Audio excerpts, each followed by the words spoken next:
Well, congratulations, Colin, to you and the rest of the band on either your 20th or 21st anniversary. Thank you. Which do you think it is? It's a really good question. And actually, when we had to postpone the tour from 2020 to 2021, it seemed fitting because there had been early discussions like, was it 2000 or was it 2001? I think we even had on our website initially, our first website said established 2001. So, and I don't know why that was, but then there were people, my bandmates included, saying, no, I think we were playing in 2000. I think our first show might have been in 2000. Anyway, it was right on the cusp. So it seemed fitting to kick the tour to 2021, but not so much 2022, because in 2002 we were going strong. Let's talk about that very first show, Colin, for the Decemberists. The first paying gig was, I'm assuming, here in Portland. Yes. Do you remember where it was? I think the very first show that we played, I remember because we only had 3 songs, and that was at Burbati's Pan, and it was part of a showcase. And I remember playing California One the first time at that show, and I think that was our first official show.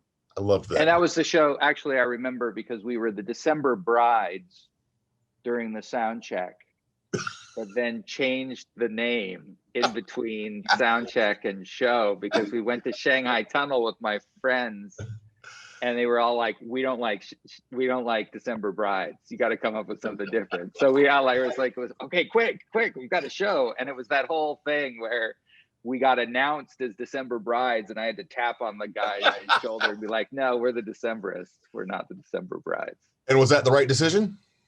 I think so. I still like December Brides, but it's the grass is always greener. Well, Colin, let's talk about the tour that's not necessarily going to happen. There is something that will be happening for all of us Decemberist fans. You've done one show and you have 2 more virtual concerts planned. Yep. They are happening the next 2 Sundays.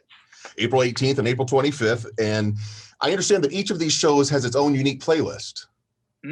Yeah. So, that's kind of what we were planning on doing with the tour, was really creating a bunch of unique set lists that would be, mining the entire 20-year career, 21-year career of the band, and kind of digging into the dusty corners a little bit and doing kind of the quote unquote hits, but then doing also a lot of the sort of more obscure, deep cuts as well. And so I think we struck the balance. Here we have 3 shows where we were able to cull from all that stuff. And I really wanted to make sure we were kind of getting into those more deeper cuts, but also, making it a show, making some of the songs that we're best known for part of it as well.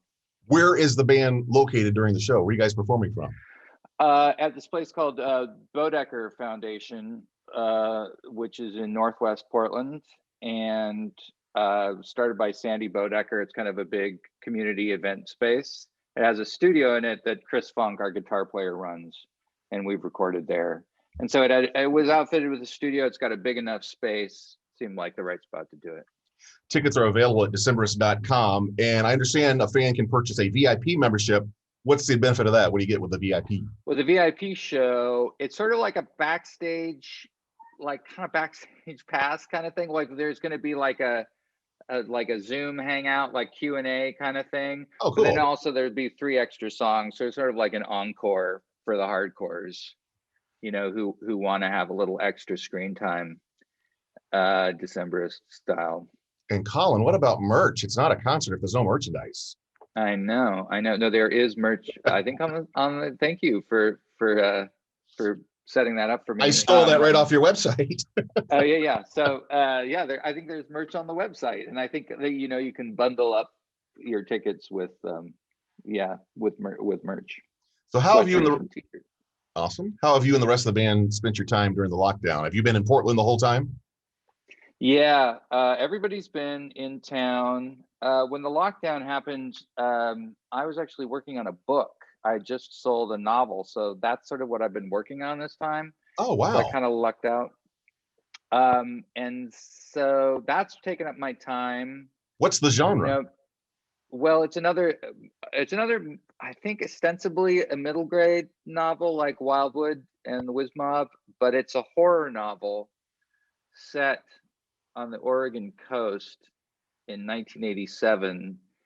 And it's hard to write a horror novel for middle schoolers, I find, because it's just I'm trying to kind of strike the difference between those, not make it too scary, but still make it scary.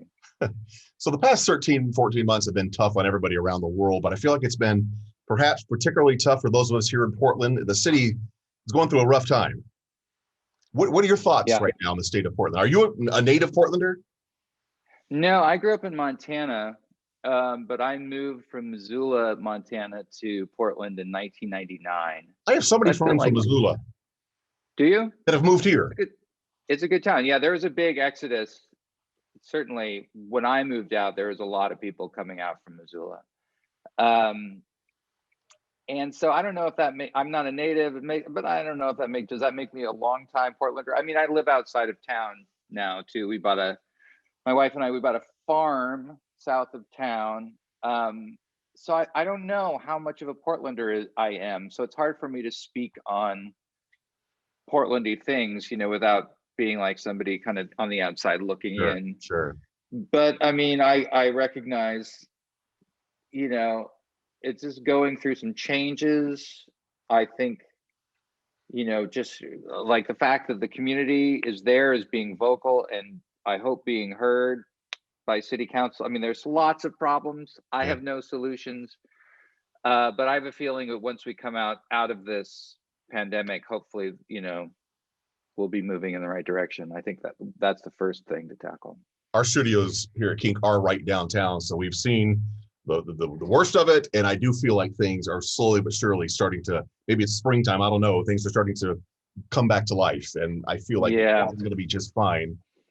Yeah, I think it'll be fine. I think, it's gone in and out of that too. I mean, maybe there was a moment where it kind of lost its kind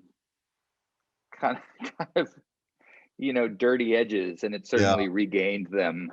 We have done that. It was a difference. It was. This is more like the city I think I moved to in 1999, and then the years past that, it really changed, and maybe this is a correction of some sort.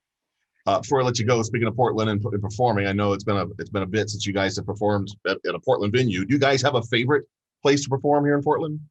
In Portland, oh man, you can put Edgefield in that too. Well, Edgefield is great. Yeah, I mean, that's kind of been our home the last however many years. I've seen it there more than once. Yeah, it's kind of weird that's our spot. But it's McMinimans and it's Monkey. It's just like, it's always nice to come back there. There's all these familiar faces, backstage and in promotion and stuff like that. So that place is great. But as far as like other venue, Crystal Ballroom, the Aladdin, there's some really great spots. It's so good to be back inside listening to live music. Colin, congratulations to you and the Decemberists on your 20th or 21st anniversary. There are 2 more streaming concerts, April 18th and the 25th, and tickets and more info at Decemberists.com. Stay safe, stay well, my friend, and looking forward to seeing you in person again someday soon. Likewise. Thanks a lot, man.